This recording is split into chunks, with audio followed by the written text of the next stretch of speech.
দেখে মনে হচ্ছে যে আপনি খুব সুখে আছেন এখন।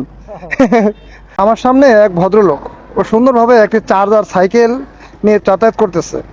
আমি যদি বলি, আমি মনে করি এটাই আসলে এখনকার সময়ের জন্য সবচেয়ে বেশি উপযোগী।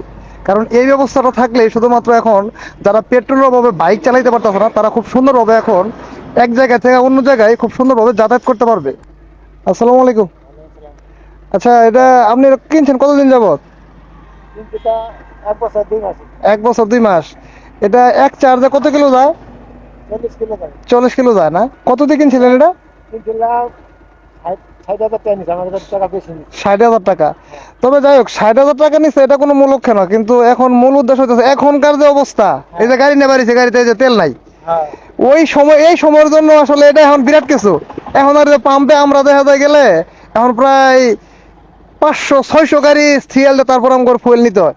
তারপরে আবার ওই নাইট করে নাইটও এরকম করতে হয়। নাই তো, হ্যাঁ হ্যাঁ। তারপরে ওই যে সারা রাত বয়ে থাকে, তারপরে তেল আনতে হয়। হ্যাঁ, সারা রাত বসে থেকেও তেল পাওয়া যাইতেছে না।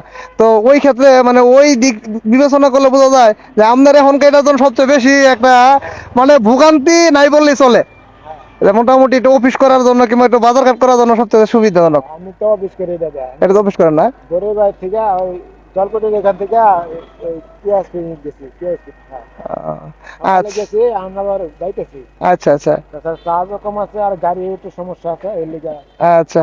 এটা এটা এটা তো সর্বোচ্চ টান উঠে কত? 40। 40 টান উঠে না? দেখ, আলহামদুলিল্লাহ, যে টান উঠে এটাতে আসলে মোটামুটি যাতায়াত করা সম্ভব। আচ্ছা ভাইজানের নামটা কি জানতে পারি? আমার নাম মফিজুল ইসলাম। মফিজুল ইসলাম না? আচ্ছা ভাই, তো আপনার সাথে কথা বলে ভালো লাগলো। তো ইনশাল্লাহ নতুন নতুন আরো আপডেট গাড়ি বেরিয়েছে তো। নতুন আপডেট বেরিয়েছে না? হ্যাঁ, হ্যাঁ, আপডেট বেরোইছে, কিন্তু আপনার এটা এটা দেখে আমার কি মনে হলো জানেন? এটা দেখে আমার মনে হইলো যে আমরা এখনকার এই যে এই সময়টাতে যে ভোগান্তিটা পার করতেছি, এর থেকে অনেক তো কমে এটা আছে। দেখে মনে হচ্ছে যে আপনি খুব সুখে আছেন এখন। আচ্ছা তো ভাই, কথা বললাম।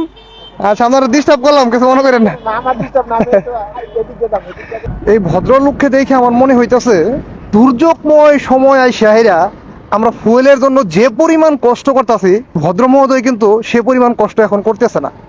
তারা দেখে রীতিমতো আমার একটা হিংসা জাগতেছে। কারণ আমরা কি পরিমাণ কষ্ট করে ফুয়েল জোগাড় করি, আর উনি কিন্তু এই ব্যাপারে মানে তো আর কোনো অভিজ্ঞতা নাই যে আসলে আমরা এত কষ্ট করে ফুয়েলটা সংগ্রহ করি। আমরা যে পরিমাণ কষ্ট করে একটা বাইকের 500 টাকার ফুয়েল জোগাড় করি, উনি কিন্তু সে পরিমাণ কষ্টর কোনো মানে ছোঁয়া ছিটা ফোটাও পাচ্ছে না।